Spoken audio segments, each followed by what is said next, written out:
ನಮಸ್ತೆ ಮಿತ್ರರೇ, ಇಂದು ಹೆಸರಿನಿಂದ ಅಂದರೆ ಗ್ರೀನ್ ಗ್ರಾಮ್ ಇದರಿಂದ ಒಂದು ಇಡ್ಲಿಯನ್ನು ತಯಾರಿಸೋಣ. ಹೈ ಪ್ರೋಟೀನ್ನಿಂದ ತುಂಬಿದಂತಹ ಹಾಗೂ ಆರೋಗ್ಯಕ್ಕೆ ಬಹಳ ಉಪಯುಕ್ತವಾದ ಈ ಗ್ರೀನ್ ಗ್ರಾಮ್ ಇದನ್ನು ಸ್ಪ್ರೌಟ್ ಮಾಡಿ ಅಂದರೆ ಮೊಳಕೆ ಬರಿಸಿ ಮಾಡಿದರೆ ಇನ್ನೂ ಬಹಳ ಉತ್ತಮ.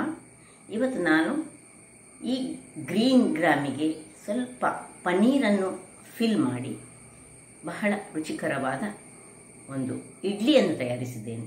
ಹಾಗಾದರೆ ಬನ್ನಿ ಅಡಿಗೆ ಮನೆಗೆ ಹೋಗೋಣ. ಈ ಗ್ರೀನ್ ಗ್ರಾಮ್ನಿಂದ ಹೇಗೆ ಇಡ್ಲಿಯನ್ನು ತಯಾರಿಸುವುದು ಎಂದು ನೋಡೋಣ ಅಲ್ಲವೇ?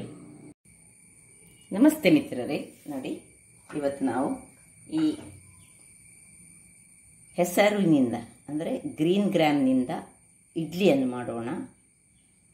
ಗ್ರೀನ್ ಗ್ರಾಮ್ ಎಂಬುದು ಒಂದು ಆರೋಗ್ಯಕ್ಕೆ ಉತ್ತಮವಾದ ಹೈ ಪ್ರೋಟೀನ್ ಇರುವಂತಹದ್ದು, ಆ್ಯಂಟಿ ಆಕ್ಸಿಡೆಂಟ್ ಇರುವಂತಹ ಒಂದು ಬೀಜ ಅಂತ ಹೇಳ್ಬೋದು, ಸೀಡ್.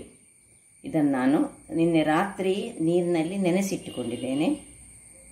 ಈಗ ಅದಕ್ಕೆ ಒಂದು 5-6 ಚಮಚಗಳಷ್ಟು ಸಜ್ಜಿಗೆ ರವೆ, ಚಿರೋಟಿ ರವೆ ತೆಗೆದುಕೊಂಡ್ರೆ ಆಗ್ತದೆ, ಯಾವ ರವೆ ಸಹ ಆಗ್ತದೆ.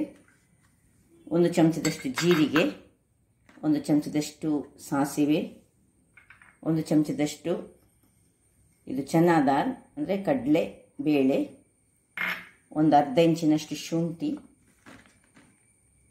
ಎಷ್ಟು ಖಾರ ಬೇಕು ಅಷ್ಟು ಕಾಯಿ ಮೆಣಸು, ಸ್ವಲ್ಪ ಕೊತ್ತಂಬರಿ ಸೊಪ್ಪು, ಒಂದು 1/4 ಚಮಚದಷ್ಟು ಅಡಿಗೆ ಸೋಡಾ. ಈಗ ಮೊದಲಿಗೆ ನಾವು ಒಂದು ಮಿಕ್ಸಿಯಲ್ಲಿ ಈ ಗ್ರೀನ್ ಗ್ರಾಮನ್ನು ಹಾಕೋಣ. ನೀವು ಎಷ್ಟು ಮಾಡಿ, ಇದು ನಾನು 150 ಗ್ರಾಮ್ಸ್ನಷ್ಟನ್ನು ನೆನೆಸಿಟ್ಟುಕೊಂಡಿದ್ದೇನೆ. ಈಗ ಇದಕ್ಕೆ ಸ್ವಲ್ಪ ಜೀರಿಗೆ ಹಾಕೊಳ್ಳೋಣ, ಸ್ವಲ್ಪ ಎಷ್ಟು ಕಾಯಿಮೆಣಸು, ನಾನಿಲ್ಲಿ 3 ಕಾಯಿಮೆಣಸು ತೆಗೆದುಕೊಂಡಿದ್ದೇನೆ. ನಿಮಗೆ ಎಷ್ಟು ಬೇಕೋ ಅಷ್ಟನ್ನು ನೀವು ಹಾಕ್ಕೊಳ್ಬೋದು. ಇನ್ನು ಈ ಶುಂಠಿಯನ್ನು ಹಾಕೊಳ್ಳೋಣ. ಶುಂಠಿಯನ್ನು ಸ್ವಲ್ಪ ಜಜ್ಜಿಕೊಂಡು ಹಾಕಿದರೆ ಬಹಳ ಉತ್ತಮ, ಅದೊಳ್ಳೆ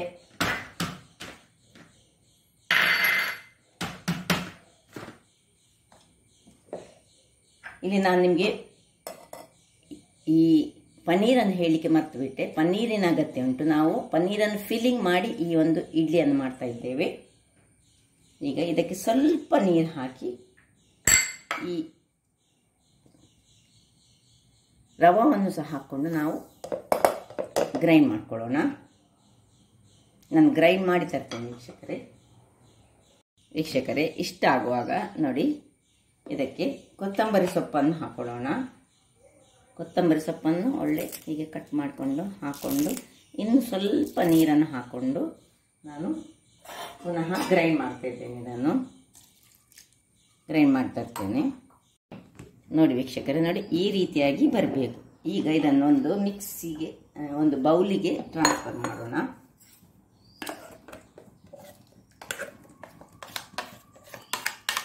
ತುಂಬ ನೀರಾಗಬಾರ್ದು, ತುಂಬ ಗಟ್ಟಿ ಸಾಗಬಾರ್ದು, ಅದ ಪ್ರಮಾಣದಲ್ಲಿ ಇರಬೇಕು ಬ್ಯಾಟರ್ನ ಕನ್ಸಿಸ್ಟೆನ್ಸಿ. ನೋಡಿ ಇದು ಕರೆಕ್ಟ್ ಉಂಟು. ಈಗ ಇದಕ್ಕೆ ಸ್ವಲ್ಪ ನೀರು, ಮಿಕ್ಸಿ ತೊಳೆದ ನೀರನ್ನು ಹಾಕೊಳ್ತೇನೆ. ನೋಡಿ ಸ್ವಲ್ಪವೇ ಸ್ವಲ್ಪ ನೀರನ್ನು ನಾನು ಇದಕ್ಕೀಗ ಹಾಕ್ಕೊಳ್ತಿದ್ದೇನೆ, ಮಿಕ್ಸಿ ತೊಳೆದಂತಹದ್ದು. ಇನ್ನು ಸ್ವಲ್ಪ ಉಪ್ಪನ್ನು ಹಾಕೊಳ್ಳೋಣ.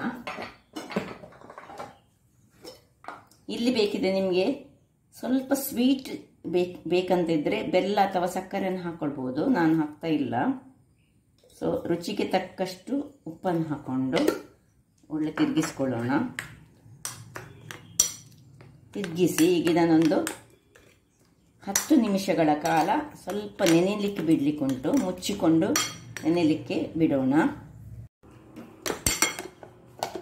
ಇದು ಹೀಗೆ ನೆನೆಯಲಿಕ್ಕೆ ಸೈಡಲ್ಲಿ ಇರಲಿ. ಇಲ್ಲಿ ನಾನು ಒಂದು ಸಣ್ಣ ಬಣಲೆಯನ್ನು ತೆಗೆದುಕೊಂಡಿದ್ದೇನೆ ವೀಕ್ಷಕರೇ.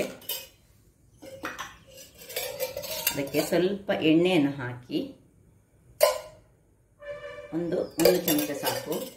ಅದಕ್ಕೊಂದು ಸಣ್ಣ ಒಗ್ಗರಣೆ ಮಾಡಲಿಕ್ಕುಂಟು. ಅದು ಬಿಸಿ ಆಗುವಾಗ ಸಾಸಿವೆ ಬಿಸಿ ಆಗುವಾಗ ಒಡಿಲಿಕ್ಕೆ ಆಗುವಾಗ ಸಣ್ಣ ಉರಿಬೇಕು. ಈ ಕಡಲೆಬೇಳೆಯನ್ನು ಹಾಕೊಳ್ಳೋಣ. ಕಡಲೆಬೇಳೆ ಮತ್ತು ಉದ್ದಿನ ಬೇಳೆ ಸಹ ಆಪ್ಷನಲ್, ಬೇಕಿದ್ದರೆ ಹಾಕ್ಕೊಳ್ಬೋದು.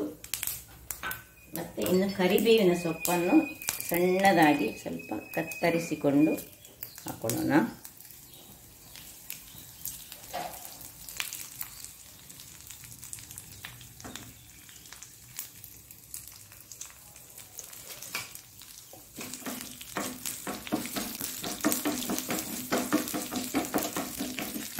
ಉದ್ದಿನಬೇಳೆ ಸ್ವಲ್ಪ ಕಲ್ಲರ್, ಉದ್ದಿನಬೇಳೆ ಮತ್ತು ಕಡಲೆಬೇಳೆಗೆ ಸ್ವಲ್ಪ ಕಲ್ಲರ್ ಬರಬೇಕು, ಅಂದರೆ ಅದು ಸ್ವಲ್ಪ ಕಾಯಬೇಕಿದ್ರಲ್ಲಿ. ವೀಕ್ಷಕರೇ ನೋಡಿ, ಇಷ್ಟು ಕಲ್ಲರ್ ಬರುವಾಗ ಸಾಕು. ಇದನ್ನು ಸ್ವಲ್ಪ ತಣ್ಣಗಾಗಲಿಕ್ಕೆ ಬಿಡೋಣ. ನಾವು ಇದೇ ಒಂದು ಗ್ಯಾಸ್ ಸ್ಟವಲ್ಲಿ ಇದರಲ್ಲಿ ಸ್ಟೀಮರನ್ನು ಇಟ್ಕೊಳ್ಳೋಣ. ಸ್ಟೀಮರ್ ಅದರಷ್ಟಕ್ಕೆ ಸ್ವಲ್ಪ ನೀರು ಹಾಕಿ ನಾನು ಬಿಸಿ ಮಾಡಲಿಕ್ಕೆ ಇಟ್ಟಿದ್ದೇನೆ. ನಾವು ಇಡ್ಲಿ ಮಾಡ್ತಾ ಇದ್ದೇವಲ್ಲ, ಅದರಿಂದಾಗಿ. ವೀಕ್ಷಕರೇ ಇಲ್ಲಿ ನೋಡಿ, ಇದು ಬಿಸಿಯಾಗಿ ಇಟ್ಟಿದ್ದೇನೆ. ಈಗ ಇದಕ್ಕೊಂದು ಚಿಕ್ಕಾಗಿ ಒಂದು ಚಟ್ನಿಯನ್ನು ತಯಾರಿಸೋಣ. ಏನು ಬೇಡ, ಸಿಂಪಲ್ ಚಟ್ನಿ. ಸ್ವಲ್ಪ ಕೊತ್ತಂಬರಿ ಸೊಪ್ಪು, ಇದು ಇಲ್ಲದಿದ್ದರೆ ಸಾಕ್ತದೆ, ಇದ್ದರೆ ಹಾಕ್ಕೊಳ್ಳಿ. ಸ್ವಲ್ಪ ಹುಳಿ, ಕಾಯಿ ಮೆಣಸು ನಿಮಗೆ ಖಾರಕ್ಕೆ ತಕ್ಕಷ್ಟು, ಸಣ್ಣ ಸಣ್ಣ ನೀರುಳ್ಳಿ, ಸ್ವಲ್ಪ ತೆಂಗಿನ ತುರಿ, ಒಂದು ಬೆಳ್ಳುಳ್ಳಿ ಹಾಗೂ ಉಪ್ಪು, ಇಷ್ಟನ್ನು ಹಾಕ್ಕೊಂಡು ಸ್ವಲ್ಪ ನೀರು ಹಾಕಿ ನಾನು ಗ್ರೈಂಡ್ ಮಾಡಿ ತರ್ತೇನೆ. ನೋಡಿ ವೀಕ್ಷಕರೇ, ಚಟ್ನಿ ಸಹ ರೆಡಿಯಾಗಿದೆ. ಸ್ವಲ್ಪ ನೀರು ಮಾಡಿಕೊಂಡಿದ್ದೇನೆ. ಈಗ ಇದನ್ನು ಪಕ್ಕಕ್ಕಿಟ್ಟುಕೊಳ್ಳೋಣ. ಈಗ ಇಲ್ಲಿ ಈ ಪನ್ನೀರನ್ನು ನಾವು ತುರ್ದುಕೊಳ್ಳೋಣ. ಇದು ಪನ್ನೀರ್ ನಾನು ಮನೆಯಲ್ಲಿ ಮಾಡಿಕೊಂಡಂಥದ್ದು. ನೋಡಿ,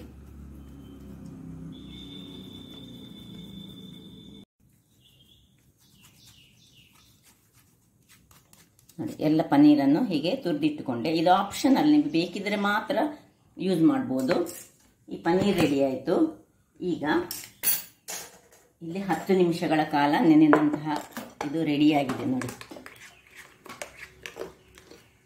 ಯಾಕೆ ಹೇಳಿದರೆ ಇದಕ್ಕೆ ನಾವು ಸ್ವಲ್ಪ ಸಜ್ಜಿಗೆ ಹಾಕ್ಕೊಂಡಿದ್ದೇವೆ, ಹೆಚ್ಚಲ್ಲ, ಒಂದು 5 ಚಮಚದಷ್ಟು ಸಜ್ಜಿಗೆ ಹಾಕೊಂಡು. ಈಗ ನೀವು ಇದಕ್ಕೆ ಕೊನೆಯಲ್ಲಿ ಒಂದು ಅರ್ಧ ಚಮಚದಷ್ಟು ಅಥವಾ 1/4 ಚಮಚ, ಈ ಒಂದು ಪ್ರಪೋರ್ಷನ್ಗೆ 1/4 ಚಮಚ ಸಾಕು, ಅಡಿಗೆ ಸೋಡವನ್ನು ಹಾಕ್ಕೊಳ್ತಿದ್ದೇನೆ. ಆಯಿತು. ಇನ್ನು ಈಗ ಇಡ್ಲಿಯ ತಟ್ಟೆಯನ್ನು ರೆಡಿ ಮಾಡಿಕೊಳ್ಳೋಣ.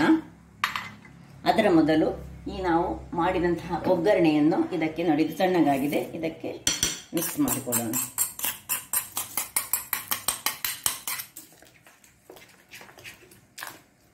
ಇದೆಲ್ಲ ಆಪ್ಷನಲ್, ಇದು ಸ್ವಲ್ಪ ರುಚಿಯನ್ನು ಕೊಡ್ತದೆ. ನಡುವಲ್ಲಿ ಈ ಇಡ್ಲಿ ತಿನ್ನುವಾಗ ಈ ಕಡಲೆಬೇಳೆ, ಉದ್ದಿನ ಬೇಳೆ ಮತ್ತು ಈ ನಡುವಲ್ಲಿ ಹಾಕಿದಂತಹ ನೀರು, ಇದು ಬಹಳ ರುಚಿಯನ್ನು ಕೊಡ್ತದೆ. ಈಗ ಇದಕ್ಕೆ ಸ್ವಲ್ಪ ಎಣ್ಣೆ ಬೇಕಿದ್ದರೆ ಗ್ರೀಸ್ ಮಾಡಿಕೊಳ್ಳೋಣ ಒಂದೊಂದಕ್ಕೆ, ಅಂದರೆ ಏಳಲಿಕ್ಕೆ ಸುಲಭವಾಗ್ತದೆ ಹೇಳಿ ನಾವು ಸ್ವಲ್ಪ ಎಣ್ಣೆಯನ್ನು ಗ್ರೀಸ್ ಮಾಡಿಕೊಳ್ಳೋಣ. ಈಗ ಗ್ರೀಸ್ ಮಾಡಿಕೊಂಡಂತಹ ಈ ಇಡ್ಲಿಯ ತಟ್ಟೆಗಳಿಗೆ ಸ್ವಲ್ಪ ಸ್ವಲ್ಪ ಹಾಕೊಳ್ಳೋಣ, ಅರ್ಧದಷ್ಟು.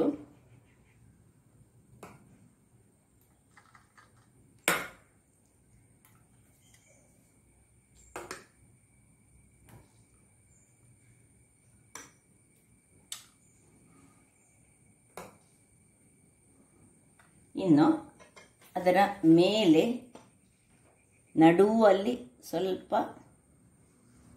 ಸ್ವಲ್ಪ ಈ ಪನ್ನೀರನ್ನು ಇದರಲ್ಲಿ ಸ್ಪ್ರೆಡ್ ಮಾಡಿಕೊಳ್ಳೋಣ.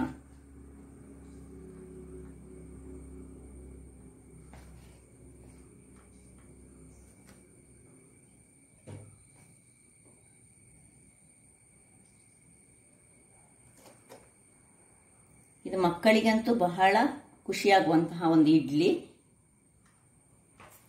ಆರೋಗ್ಯಕ್ಕೂ ಉತ್ತಮ. ಈಗ ಇನ್ನು ಅದರ ಮೇಲೆ ಸ್ವಲ್ಪ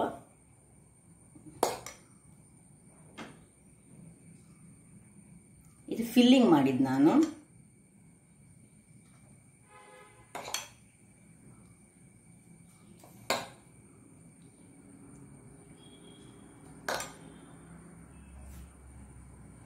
ಹೀಗೆ ಮಾಡಿ ಎಲ್ಲ ಕವರ್ ಆಗುವ ಹಾಗೆ ನೋಡ್ಕೊಳ್ಬೇಕು ನಾವು. ಕವರ್ ಆಗದಿದ್ರು ಏನು ತೊಂದರೆ ಇಲ್ಲ, ಇದು ಅದರಲ್ಲಿ ಬೇಯುವಂಥ ಸ್ಟೀಮಲ್ಲಿ ಬೇಯುವುದರಿಂದಾಗಿ ಬಹಳ ಉತ್ತಮ ವೀಕ್ಷಕರೇ. ಈಗ ಇದನ್ನು ಸಹ ಇದರಲ್ಲಿ ಹೀಗೆ ಮಾಡಿಕೊಂಡು ಇಟ್ಕೊಳ್ಳೋಣ. ಇದು ಸ್ವಲ್ಪ ಕಡಿಮೆ ಆಯಿತು. ಇನ್ನು ಸ್ಟೀಮರ್ ನೋಡಿ ಬಿಸಿಯಾಗಿದೆ. ಸ್ಟೀಮರಲ್ಲಿ ಇದನ್ನು ಇಟ್ಟುಕೊಂಡು ಒಂದು 15ರಿಂದ 20 ನಿಮಿಷಗಳ ಕಾಲ ಮುಚ್ಚಳವನ್ನು ಮುಚ್ಚಿ ಬೇಯಿಸೋಣ. 15 ನಿಮಿಷಗಳ ಕಾಲ ಆಗಿದೆ ವೀಕ್ಷಕರೇ. ಈಗ ನೋಡಿ ಇದು ಬೆಂದಿದೆ. ನಾನು ಸ್ವಲ್ಪ ಸಣ್ಣ ಉರಿಯಲ್ಲಿ ಇಟ್ಟುಕೊಂಡಿದ್ದೇನೆ. ಇದನ್ನೀಗ ಆಫ್ ಮಾಡ್ಕೊಳ್ಳೋಣ.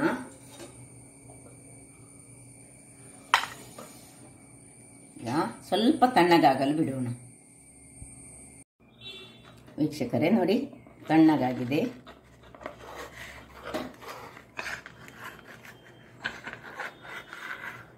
ಒಂದೊಂದನ್ನು ಹೀಗೆ ಎಬ್ಬಿಸಿಕೊಳ್ಳೋಣ.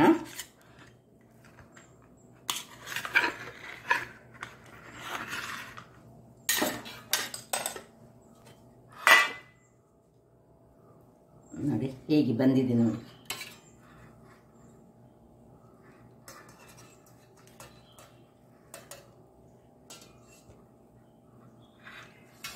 ಬಹಳ ರುಚಿಕರವಾಗಿರ್ತದೆ ನೋಡಿ.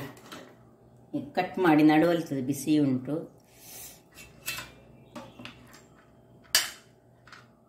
ನೋಡಿ ಹೇಗೆ ಬಂದಿದೆ ನೋಡಿ. ತಿನ್ನಲಿಕ್ಕೆ ಸಹ ಅಷ್ಟೇ ರುಚಿಕರವಾಗಿದೆ. ಸೊ ನೋಡಿದ್ರಲ್ಲ ವೀಕ್ಷಕರೇ, ಬಹಳ ರುಚಿಕರವಾದ ಈ ಒಂದು ಹೆಸರಿನ ಇಡ್ಲಿ. ಇದಕ್ಕೆ ಯಾವುದೇ ಒಂದು ಚಟ್ನಿ ಅಗತ್ಯ ಇಲ್ಲ. ಬಟ್ ನಾನು ಮಾಡಿದಂಥ ಸಿಂಪಲ್ ಚಟ್ನಿ, ಕೊತ್ತಂಬರಿ ಸೊಪ್ಪಿನಿಂದಲೇ ಮಾಡಿದಂತಹ ಚಟ್ನಿ ನೋಡಿ. ಅಥವಾ ನೀವು ಟೊಮೆಟೊ ಸಾಸಲ್ಲಿ ಸಹ ಇದನ್ನು ತಿನ್ಬೋದು, ಯಾವುದರಲ್ಲಿ ಸಹ ತಿನ್ಬೋದು. ಇದಕ್ಕೆ ಏನು ಬೇಕಂತ ಸಹ ಇಲ್ಲ. ಸೈಡ್ ಡಿಶ್ ಆಗಿ ಚಟ್ನಿ ಅಗತ್ಯ ಸಹ ಇರೋದಿಲ್ಲ. ನೋಡಿ ಈ ಕಟ್ ಮಾಡಿದಂತಹ ನೋಡಿ ಹೇಗೆ ಬಂದಿದೆ ನೋಡಿ. ಇದನ್ನ ನಡುವನ್ನು ಹೀಗೆ ಸೀದಾ ಬೈಟ್ ಮಾಡ್ಕೊಂಡು ತಿನ್ಬೋದು. ಮಕ್ಕಳಿಗಂತೂ ಬಹಳ ಖುಷಿ ಆಗ್ತದೆ ಇದು. ಹಾಗಾದರೆ ಸುಲಭ ವಿಧಾನದಿಂದ ಹೇಗೆ ಈ ಒಂದು ಹೆಸರಿನ ಇಡ್ಲಿಯನ್ನು ಮಾಡಬಹುದೆಂದು ನೀವೆಲ್ಲ ನೋಡಿದ್ದೀರಿ. ಹಾಗಾದರೆ ನನ್ನ ಈ ಕುಕಿಂಗ್ ಚಾನಲ್ ನಿಮಗೆ ಇಷ್ಟ ಆದರೆ ಬೋಳೂರು ಸುವರ್ಣ ಚಾನಲನ್ನು ಲೈಕ್ ಮಾಡಿ, ಶೇರ್ ಮಾಡಿ ಹಾಗೂ ಸಬ್ಸ್ಕ್ರೈಬ್ ಮಾಡಿ. ಹಾಗೂ ನನ್ನ ಇನ್ಸ್ಟಾಗ್ರಾಮ್ ಪೇಜನ್ನು ಫಾಲೋ ಮಾಡಿ. ಧನ್ಯವಾದಗಳು.